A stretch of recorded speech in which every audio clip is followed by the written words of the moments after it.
መንፈስ ቅዱስ አሐዱ አምላክ ብፁዕ አቡነ ጴጥሮስ ብፁዕ አቡነ ዮሐንስ ብፁዕ አቡነ ናትናኤል ብፁዕ አቡነ ሰላማ ብፁዕ አቡነ ዕንባቆም ብፁዕ አቡነ ያሬድ ክቡራን ናይ ሚዲያ ሰራሕተኛታት ኩልኩም ወፃኢም ውሽጢ ዓድም ዘለኹም ክቡራንና ክቡራን ወለድና አቦታትና እናታትና አሕዋትና ደቀና በቀረባም በርሕቁም ኮይንኩም ትከታተሉ እንኳን ንዙ ዘለናሉ ዕለት እውን ያው እመቤታችን ድንግል ማርያም መዓልቲ ዘለናሉና ትማሊ ብዒስራ ጀሚርና ብዒስራ 11/2018 ዓመተ ምህረት ጀሚርና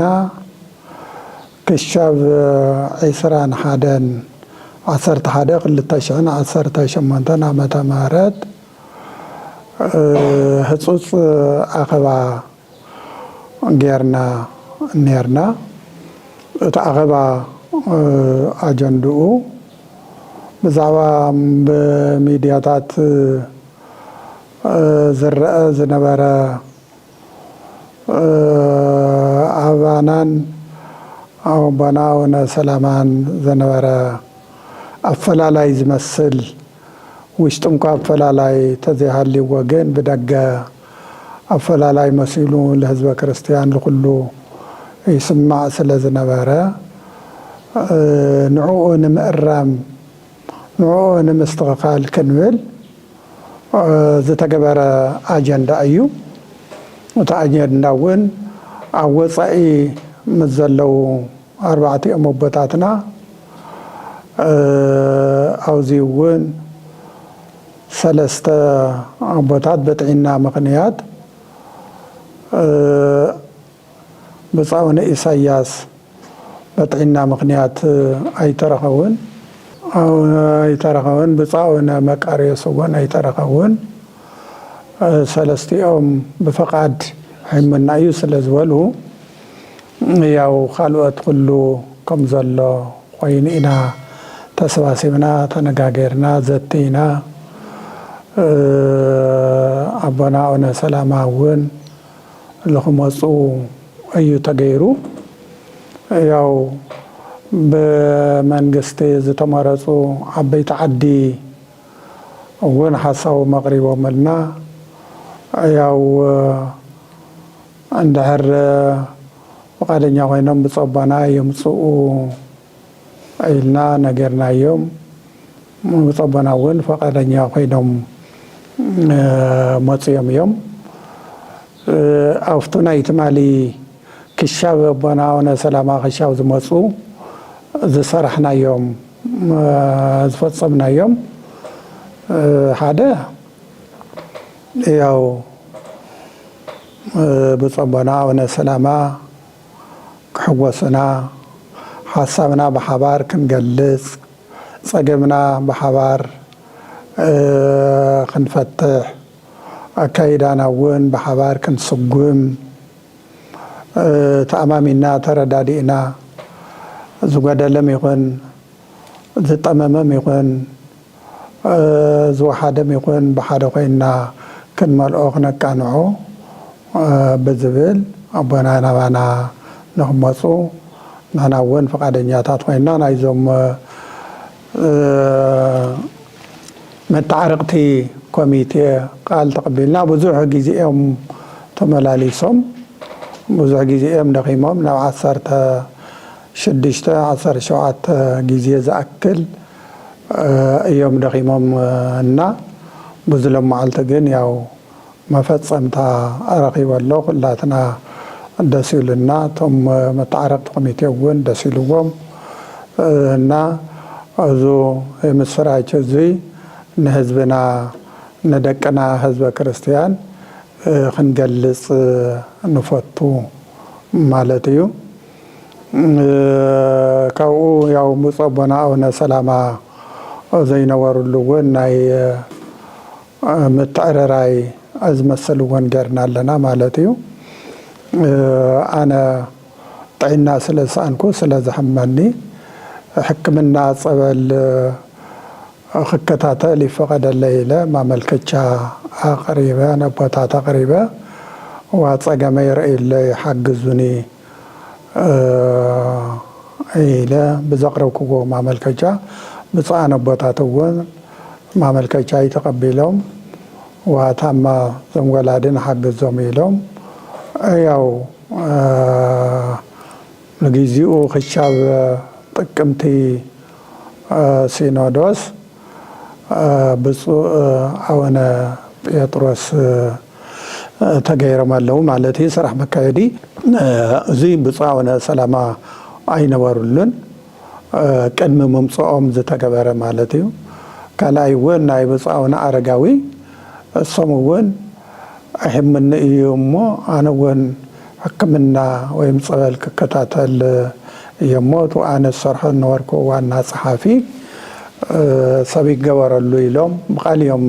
እሶም ተናገሮም ኣነም ማመልከቻ እየ እሶም ብቃልዮም ተናገሮም እና አቡነ አረጋዊ እውን ተቀባልነት ረኺቡ እሞ አቡነ ብፁዕ አቡነ ዕንባቆም ይገበሩ ኢሉ እቱ ሲኖዶስ ገይረሎ እዚ እውን ብፁዕ አቡነ ሰላማ ኣይነበሩልን ማለት እዩ። ቅድሚ ምምፅኦም ስለ ዝተገበረ እዩ ማለት እዩ እና እቶም ዝወዓልናዮም ዋዕላ ና ክልተ መዓልቲ እዚኣቶም እዮም ዝመስሉ እና ህዝበ ክርስቲያንና በእውነት ዋናቱ ዝዓቢ መቸም ያው ምስቶም ኣቦና ዝገበርናዮ ሓድነት ለኩላትና ለህዝበ ክርስቲያንና ለመንግስት እውን ኩሉ ደስ ዘብል ስለ ዝኾነ እንኳዕ ደስ በለና እንኳዕ ደስ በለኩም ክብል እየ ዝፈቱ እቱ ናተይ ኣቅርቦት ካብዚ የበቃ ካብዚ ይቅፅሉ ብፁዕ አቡነ ጴጥሮስ ደሞ ክቅፅልሉ እዮም። እሺ በስመ አብ አምላክ አሜን። አቡነ አቡነ ንሃ ክርስቶስ ብፁዓን ሊቃነ ጳጳሳት ኣብ ውሽጥና ደገን ዘለኹም ከምኡውን ክቡራን ምእመናት ኣብ ውሽጥና ደገን ዘለኹም ማለት እዩ ኩልኩም ኦርቶዶክስ ተዋህዶ ሃይማኖትና ተኸተልቲ ምእመናን ቅድሚ ኩሉን ልዕሊ ኩሉን እቲ ዝተወሰነ ኣዋርሕ ኣፈላላይ ዝመስል ዝነበረ ናይ ኣቦታት ኣፈላላይ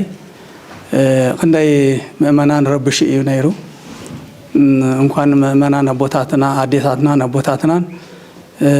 ሊቃውንትናን ንባዕልትና ኣቦታት ሊቃነ ጳጳሳት እውን ብጣዕሚ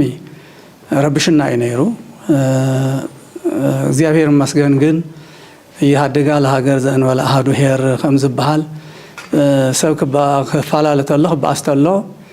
ምንም ዳተባእሱ ጊዜያዊ ይኹን እምበር ሰባት እዮም ኣብ መንጎ ኣትዮም ዘተዓርኡ ንስኻውን ግደፍ ዝብሉ ኣቦታት ልሙድ እዩ። ባህላዊ እውን እዩ ሃይማኖታዊ እውን እዩ። መጽሐፍ ቅዱስ እውን ዘተዓርቁ ብፁዓን እዮም መንግስተ ሰማያት ናቶም እያ እዩ ዝብል ብኡ መሰረት ተበጊሶም ናይ ኣክሱም ምእመናን ኣቦታት ኣክሱም ጥራሕ ወኪሎም ዘይኮነስ ትግራይ ብምልእታ ወኪሎም እናተመላለሱ እዮም ነይሮም ከምዚ ብፁዕ አቡነ መርሃ ዝበልዎ ለመዓልቲ ግን ኣፍቲ ናይ ቅድስቲ ድንግል ማርያም ኣዴና በዓል መዓልቲ እቲ ነገር ተወዲኡ ናባና እውን መፅኦም ናባና ሰላማውን ከይዶም ችግር የብሉን ሓውና እዮም ኣቦና እዮም ይምፁ እሞ ሓሳቦም ይግለፁ ኢልና ንሕና እውን ትዘሎ ነገራት ተነጋጊርና ብደንብ ተነጋጊርና ናይ ዕርቅን ናይ ሰላምን ናይ ውህደትን ጌርና ኣለና። ካብ በዚ ሕጂ እንድሕር ከምዚ ኢልና ተስማሚዕና ተዋሂድና ካብ ሕጂ ጀሚሩ ድማ በኣካል ይኹን ብስልኪ ከምትና ይቀደም ነበር ሕውነትናን ናይ ቅዱስ ሲኖዶስ አባልነትን እናተደዋወልና በአካሉን እናተራኸብና ህዝብና ንኸነገልግል ኩላና ቃላቲና ኢና ሕዚ ዕርቂ ተፈጺሙ ዘሎ ናፍቲ ስራሕ ክንኣትኢና ይህን ምሂን ክንበሃሃል ኢና ህዝብና እውን ዝሕጎሰሉ ህዝብና ደስ ዝብለሉ ነገር ክንሰርሕ ኢና ኢልና ኢና ንኣምን እቲ ካብቲ ህዝብና ዝሕጎሰሉ ሓደ ሕገ ቤተ ክርስቲያን እዩ ብሔረ ሕጊ እዩ በቲ ሕገ ቤተ ክርስቲያንን በቲ ብሔረ ሕግን እንተኸይድና ብኡ እንተተመሪሕና ብኡ እንተሰሪሕና ንባዓልትና እውን ሓጎስ እዩ ንህዝብና እውን ሓጎስ እዩ ንሊቃውንትና እውን ሓጎስ እዩ ብኡ እንተዘይሰሪሕና እዩ ትሰብ እውን በቢ ቦትኡ ጥያቄ ሕቶ ዘልዕል ዘሎ ትኽክል እዩ ትሕቶ እውን ኩላህና ንሰምዖ ኣለና ኢና ንርድኦ ኣለና ኢና ግን ኩሉ ነገር በጅዝየ ለኩሉ ከም ዝበሃል ኩላህና ኢና ንጠቕሶ ጠቕሲ እዚ ኩሉ በጅዝየሁ እውን ይብል እዩ ኩሉ ነገር ብጅዝኡ እዩ ዝእረም ዝስራሕ ስለዚ ሕዚ በቃ ቅደም ተኸተል ኣቐሚጥና ሓደ ብሓደ እናተመኻኸርና ቤተ ክርስቲያንና ክነገልግል ኢና ዝብል ሓሳብ እዩ ዘለኒ በርግጥ ሰብ ተባኢሱ መሲልዎ ይኸውን ይነብር እዩ ኣቦታት ኢና ተባኢስና ይንበኣስን ምትዕራቕና እውን ዘይቐርኢ ነይሩ ብዙሓት ሰባት ግን ክፍተት ፈጥየ በዛ ክፍተት ኣትዮም ግን ብዙሕ ነገር ይላቶም እዮም እግዚኣብሔር ይቅር ይበሎም ብዙሕ ነገር ነቲ ቤተ ክርስቲያን ዝጎድእ ንዓና እውን ዝጎድእ ንህዝቢ ዝጎድእ ብዙሕ ነገር ተባሂሉ እዩ ግን ዘይሩ ዘይሩ ከም እንዕረቕ ሓቢርና ከም እንሰርሕ ሓቢርና ከም ንኸይድ ከም ንጓዓዝ ብፁዕ ኣቡነ ሰላማ እውን ይፍለጦም ነይሩ እዩ ንሕና እውን ይፍለጠና ነይሩ እዩ እዛ መዓልቲ እዚኣ ዘይተወድአት ነይራ እታ መዓልቲ ተወዲኣ ኣላ ካብ ፅባሕ ጀሚሩ ኣብ ዝመቸወ ሰዓት ተራኺብና ሓደ ብሓደ መን ይቐድም መን ይድሓር ኢልና በቲ ሕጊ በቲ ዘውፃናዮ ፈሪምና ዘውፃናዮ ሕጊ ፅዒርና ጊዕርና ገንዘብ እውን ኣውፂና ዘውፃናዮ ሕግና በቲ ሕግና ክንምራሕ ኢና በቲ ሕግና ክንምራሕ ኢና ብሕጊ ዘይምራሕ እንተሃልዩ እውን መጀመርያ ከምቲ ሕጊ ዝብሎ ምኽሪ ካብኡ ቀደም ሰዓፍ እናሓለና በቲ ሕጊ ዝብሎ ብኡ ክንከይድ ኢና ስለዚ እግረ መንገድና እውን ቃል ንኣቱ ማለት እዩ ብኡ ንክንከይድ እቲ ናይ ስራሕ ምትዕርራይ ተገይሩ ዝኒሄ ናይ ብሓቂ ብጣዕሚ ኣብዚ እዋን እዚ ሰሪሕካ ዘይመስገነሉ ሰሪሕካ ትፅረፈሉ ሰሪሕካ ትፅለመሉ ግዜ ስለ ዝኾነ መቸም ኣቦታት ክብሉካ እንተለዉ እምበይ ይበሃል እንተባሂሉ እምበር ብጣዕሚ ኣስቸጋሪ እዩ ያው ብፁዕ ኣቡነ መርሃዊ እውን ዝዓቕሞም ደኺሞም ለፊዖም ብዙሕ ስራሕ ሰሪሖም ኢና ንብል ካብ በዚ ሕጂ ንቕበሎ ዘለና ሓላፍነት እውን በቲ ሕጉ መሰረት ይህን ምሂን ተባሂልና ንክንሰርሕ ንህዝብና እውን ቃል ንኣቱ ህዝብና ዝሕጎሰልናን ሊቃውንትና ዝሕጎስሉ ስራሕ ሰሪሕና ንክንርከብ ናይ ህዝብና ጸልወት እውን የድልየና እዩ ናይ ህዝብና ጸልወት ናይ ህዝብና ሓገዝ ናይ ህዝብና ምኽሪ ያው ስልክና ክፍቲ እዩ ከምኡ ጌርና ካብ ኩሉ ምኽሪ እናተቐበልና ካብ ኩሉ ርእቶን ሓሳብ እናተቐበልና ስራሕ ክንሰርሕ ኢና ኢልና ኢና ንኣምን ነዚ ደሞ እግዚኣብሔር ይርዳእና እቲ ተገይሩ ዝኒሄ ኩሉ ምእመን ኩሉ ሰብ እውን ክፈልጦ ምልኣተ ጉባኤ ኮይና ኢና ሰሪሕናዮ ካብ ኣቦታት ሊቃነ ጳጳሳት ዝቐረዩና ብፁዕ ኣቡነ ሰላማ ኣብቶም ኮሚቴ ምልልስ እውን ስለ ዝነበረ ክሳዕ ንዕረቕ ዝሰርሕናዮ ስራሕ እዩ ዝሰርሐ እዚ ብፁዓን ኣቦታት ብፁዕ ኣቡነ ሰላማ ሓዊሱ 4 ኣቦታት እዮም ተሪፎምና ዝተረፍና ኣቦታት ግን ኩላህና ኣለና ኢና ኣብ ውሽጥን ኣብ ደገን ዘለና ኩላህና ኣቦታት ኣለና ኢና ስለዚ 11 ኣቦታት ኣለና ማለት እዩ 11 ሊቃነ ጳጳሳት ኮይና ብዛዕባ ብፁዓውነ ሰላማ ተዘራሪብና ከመይ ይምፅኡ መን ይምፃዮም ከመይ ንቀበሎም ቶም ሽማግለ ዓዲ እናበልና ኢና ክልተ መዓልቲ ፀኒሕና ብምልኣተ ጉባኤ ኮይና ማለት እየ እና እቲ ክልተ አጀንዳ ፈፂምና እንሄና እውን ብምልኣተ ጉባኤ ተፈፂሙ ስለዚ እግዚአብሔር አምላኽ ፍጹም ሰላም ይግበረልና ካብ በዚ ሕጂ ከምኡ ዝበለ ምፍልላይ እግዚአብሔር የርሕቀልና ናህና ልቢ እውን ከዓቢ ናይ ብፁዓውነ ሰላማ እውን ናይ ካልኦትና እውን ዓብዩ በቃ ናብ ይህን ምሂን እምበር ናብ ካልእ ዘይኸይድ ልቢ እግዚአብሔር ይሃበና ናይ ብሓቂ ከምኡ እንድሕር ኮይኑ ቤተክርስትያንና ክንዕቢ ኢና ከምኡ እንድሕር ኮይኑ እውን ህዝብና ክሕጎሰልና እዩ ዝብል ሓሳብ እዩ ዘለኒ ስለ ዘዳመፅኩምኒ የቐኒየለይ እግዚአብሔር ይሃበለይ እሺ ብፁዕ አቦና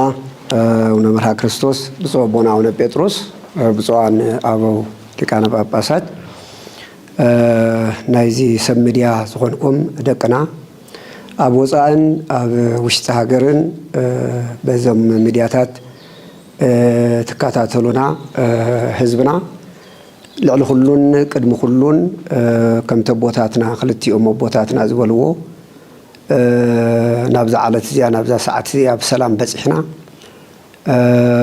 ተረዳዲእና ሓቢርና ንቅድሚት ንኽንከይድ ንኽንጎዝም ሞት ዝነበረ ኣብ ሕድሕድና ነናይ ግሊ ነባ ሰላማ ብግሊ ዝበደልዎ ኣነ እውን ብኡ ዝኣምን ንግሊ ቦታተይ ንሕድሕዶም ዝበደልናዮ ተበዳዲልና ከይኮነስ በቲ ዝነበረና ናይ ኣሰራራሕ ሕይ ብብፁዕ አቦና አቡነ ጴጥሮስ ዝተኸሰተ ብድኻምን ብፃዕርን ልዕሊ 2-3-4 ዓመት ብፍላይ ድማ ሕገ ደንብና ሕገ ቤተ ክርስቲያንን ብሄረ ሕግን ምስ ዓለም ለኸ ስታንዳርዱ ዝሓለወ ፀደቐ ስለ ዘለና ንሱ ናብ ተግባር ነውዕል ብኡ ንኺድ ግዜ ቀሲልና ንኺድ ገለ ዝብሉ እዚኦም እዮም ሒዞምና ነይሮም ስለዚ ክብሪ ሃቦ ናይ ኣኽሱም ህዝቢ ክብሪ ሃቦም ሽማግለታትን ዓበይቲ ዓድን ኣኽሱምን ናይ ዘከባቢና ምምሕዳራትን ድማ ናይ ባዕላቶም ዝኾነ ዝሕዚ ንህናሉ ንኽመፅእ ናይ ባዕሎም ዝኾነ ዓብይ ኣስተዋፅኦ ገይሮም ኣለዉ ንዓቶም እውን ዓብይ ክብሪ እዩ ዘለኒ እሞ ኣነ እውን ልካ ከምቶም ቦታትና ተሓጒሶሞ ዝኔው ኣብቲ ሓንቲት ዓላማ ዓሲልና ስለ ዘለና እዚኣ ማለት ካብ ሎሚ ጀሚርና ብሕጊ ቤተ ክርስቲያንናን ብብሄረ ሕግናን መሰረት ጌርና ትዝእዝዘና ንሱ ናብ ተግባር ንኽንኣቱ ስራሕና ክንቅፅል በብደረጅኡ ዝብል ኣንፈት ዝተቐመጠ ስለ ዝኾነ ትማልም ንሱ እዩ ነርናይ ቦታት ሕልሚ ኢለ ዝኣምን ኣነ ይኹን ትብደገ ኮይኑ ድምፁ ዝህብ ዘለዎ ንሱ እዩ ካሊእ ረባሕታኡ ዘለለ የለን ቤተ ክርስቲያንና መንበርና ብሕጉን ንቅድሚት ይሰጉም ዘለዎ ነገራት ይስተኻኸሉ ዝብል ነይሩ እዚሁ ምልኣተ ጉባኤ ኣብ መጻኹሉ ጀሚሩ እዚሁ ንኽንሰርሕ ኣቦታትና ኩሉና ብሓደ ድምፂ ካብ ፅባሕ ጀሚርና ብዝበለፀ እውን ጥልቀት ዘለዎ ውይይት ክንገብር ቤተ ክርስቲያንና በብደረጅኡ ምስ ዘለው መካየድቲ ስራሕ በብደረጅኡ ምስ ዘለው ሊቃውንት በብደረጅኡ ዝምልከቱ መንበርና እንታይ ይምሰል እንዳበልና ከም ንኸይድ እዩ እቲ ብዘሎሞ ናይ ህዝብና ሕቶ እዚዩ ኣብ ደገ ዘሎ ሕቶ ብኡ ክትርድእዎ ይግባእ ኣብ ዘለና እውን ብኢና ተረዲእና የኒና ኩልኹም ከምቲ ብፁዕ አቡነ ጴጥሮስ ዝበልዎ ከዓ ብፀሎት ክትሕግዙና ይግባእ ስለዚ ናብ ዓላማ ናብ ሓደ ኣትኪና ብሓባር ክንጓዓዝ ዝብል እዩ እቲ ሓሳብና እሞ በዚሁ ኣባ ሰላማ እውን ዓብይ ሓጎስ ዘለዎ ከምቲ ቦታትና ዝተሓጎስዎ ኣነ እውን ሕጉስ እየ ዋና ግን ኣቦታት ዝኣተናየ ቃል ንቅድሚት ንኽንስጎም ናይ ኩልና ህዝቢ ፀሎት ናይ ሊቃውንቲ ናይ ካህናትና ፀሎት ድጋፍ ፀሎት ጥራይ ከይኮነ ኣብኡ እውን ሕዚ እውን ንድሕሪት ከይንብል ኩሉ ዝምልከቶ ወዲ ቤተ ክርስቲያን ከም ብሌን ዓይኑ ክከታተለ ከም መርዓቲ ዓይኑ ክከታተለና ኣብ ዘካባቢ ዘለው ዝደኸሙ ኣካላት እውን ካብ ፅባሕ ጀሚሮም እቲ ሕገ ደንቢ ናብ ተግባር ቀይርናዮ ዶ ኣይቀይርናዮ እንዳወልሳቶም እውን ፈሎኣፕ ክገብሩና ወይና ተስማሚዕና ዘለና ትኻሊእ ያው ኮመንት ይወሉን ኣቦታት ከም ዝበልዎ ቅድሚ ኣነ ምምፃኢ ምእታወይ ዝተገበረ ስለ ዝኾነ ኣብኡ ኮመንት የብለይን ብቅድመይ ዝነበሩ ኣቦታት ዝገበርዎ እዮም ብመሰረቱ በዚ እሞ ኩልኹም أبزيو تحسوز نوركم بالسوشيال ميديا يكون جزاكم كوينكم نوعاتكم تبلو نوركم وانا زرقنا يخاء أبوتاتهم كم زولوا أبئنا زنينا أيو تقرأي بيلا أبسعات زي حزبنا بإزرلو انتهي نقدم نحنا ولا كل رقف بلنا مستزلو حزبنا مدحان نسي قدم دحري تيوجين كله تلقت الناس ناون كن كده إنه أبوتا حية زي جلس وامبر أبوتات ناون زولوا نسيو تقرأي حيزلاتو تحالفو زلا خبيت سلزخونه حزبنا ونه خبيت سلزخونه زيو تحساب تجيرو إنا غيرنايو بأونه تجن تمس شماغليتات ولا مسجنو تجبهم أبوتات وصدوون وصدنايون كع وحلول ينيرو أنتي أخمزي بحال نوري نبرن تعلم علامات كريستيان نيرمو بزيو أنا ون زي خبز خيل سلازي حزون نحبر نعسل مرمرنا نحلو زلوا أجمعتنا عندها زمنا بدرجو تبص حاجة مرنا قلنا بصراحة خناعتينا نبصراحة خناعتينا إلنا أنا نأمن خالد ترتر منهم يبلنان زعن كفنا نفاسون يمسن إلنا أنا أمن تمسي نفاس كعدمه مكلا خلي أو لنفاس نجبرنا لتنفاس نستخالنا خنقوا عزينا ما أنا ونحجوسية خبرتي هذا اللي بوتاته مدياتات كلهم بتيال صوم فلسطة إذا ما سوزنيه أفتي صوم فلسطة سواعي كلنا أبنا أتولو تجري كنذكري بقى أزيتي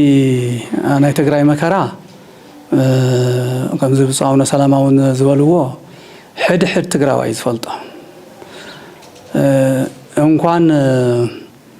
ناوشت عد زلوا وصا عد زلوا أصلا خوينون ساعة زل هذا كله يزفلطة زي فلطة تجري وايلن أون ناي تجري مكرا خك على ناي تجري مكرا اختفق وجد ناي كلها نا كم زي أبوتات حزي تفلالينا نيرنا نفحدنا تمسينا زني هنا زي تفلالي يتجارون خمانا كم مرأيا خجبروه أسرنا نحنا كايدان كختلو صاوعتنا نغرب من تاي من تعدم من ذا تجري مسكين عدي ناي بحق مسكين عدي كل مسي زغواتت الله كل مسي خطفا كذبلا عدي من تعدم كبلو من تهزوم من تي هذا معسكر زل هزوم الساعه زلو سدتنيا السودان زل هزوم تفناقل تمزابل هزوم يلوم من تتغراوا يلوم كل سب تبعيسو زنبره تفلالي زنبره ناب حدا نخمص صاوعتنا نقرب كوا حليفون صلاتي كم تخلحنا نفلطو ناي حماق ورتات ناي طورنت وره الناس معنا يا منهو نسون እግዚአብሔር አምላክ ወረ ኮይኑ መخينو نخترف ناي كلنا ጸሎት ይሆን ጸሎት ዘይመልሰ የለን አፍታ ሶባኤና በፍላይ ናይ ፍልሰታ ሶባኤ አው كلنا بنبعاتن بحزنن زتعجبه ጸሎትን ምህላን ክኸውን بنبعاتن بحزنن زتعجبه زتسنيه ምህላን ጸሎትን ንኽንገብር ሓደራ ንብል بزعبا ጦርነት ጥራሕ ይኮነን ውን ዘፍርሐና እንሄ ግዚያዊ ችግር ውን ዝመፀ ዘሎ ይመስል ምክንያቱ ትድርቂ ኣብ ትግራይ ኣብ ዝተፈላልየ ዓዲ ተኸሲቱሎ እዩ ድርቂ ጥራሕ ዘይኮነስ እተን ዝርከበን ማይ ውን በረድ ነፋስ ሒዘን መፅየን ኣብ ርእሲ ጥሜትና ኣብ ርእሲ መከራና እቲ ዝበቆለ እኽሊ እንድሕር ዘጥፍእ መከራ መፅዩ ንዕኡ እንስውን ክንፃወረ ይንኽእልን ትግራዋይ ክፃወረ ይኽእልን تخالي مكرو يخلو أن سماي ون رحوس سماي خونلنا سلاماوي سماي خونلنا سلاماوي دمنا خونلنا كبردن كنفاسن كاب بلعت أخلن እግዚአብሔር ክስውረና ምእንቲ ኩላህና ብጸሎት ፈጣሪና ንጠይቅ ናይ ሓቂ ኩላህና አመንቲ ኢና ተጋሩ ኩላህና አመንቲ ኢና ግን እምነት ጥራሕ ደሞ አይሰርሕን እዩ እምነት ጥራሕ አይሰርሕን ያ በዘይ ጸሎትን በዘይ ምህላን በዘይ ምስጋና አምላኽን ኢልና አመንቲ ኢና ኢልና ስም ጥራሕ ሒዝና ክንነበር የብልናን እሞ ንጸሎት ንትጋህ ሱባኤና ፍልሰታውን ብዝግባእ ንሕልፎ ኣብ ቅዳሴ ኣብ ምስጋና ኣብ ጸሎት ኣብ ሰዓታት ኣብ ማህሌት ኮይና ከምኡ ዘይንኽእል እውን ኣብ ገዛና ኮይና ጾምና ጾምና ብዝግባእ ፍልሰታ ክንሕልፍ ሓደራ ኸብል ይደሊ በአጽንኦት ዝናገረው ግን እግዚአብሔር መስገን እግዚአብሔር ፈቂድልና ተፈላሊና ዝነበርና ግዚያዊ ፍልል እዩ ሓንታዊ ለየ ሕዚ ናብ ሓደ መጺና እንሄና ሕዚውን እግዚአብሔር ካብ ዓይኒ ጸላኢ ይሰውረና መቸም ሰይጣን ክፉ እዩ ክቐንእ ይኽእል እዩ ንሕና እውን ያው ኣቦታት ብጸሎት ክንብርትዕ ኣለና እዚ መጺ ዝነበረ መከራ እንደገና ዳግም ከይመጽእ ካብ ሓሊፉ ደሞ ንዓና ኣብነት ገይርኩም ምእመናንና እውን ተጋሩና እውን ክትጥቀሙሉ ይግባእ ዝብል ሓደራ ክብለኩም ዝደሊ የቐኒየለይ እግዚአብሔር ይሃበለይ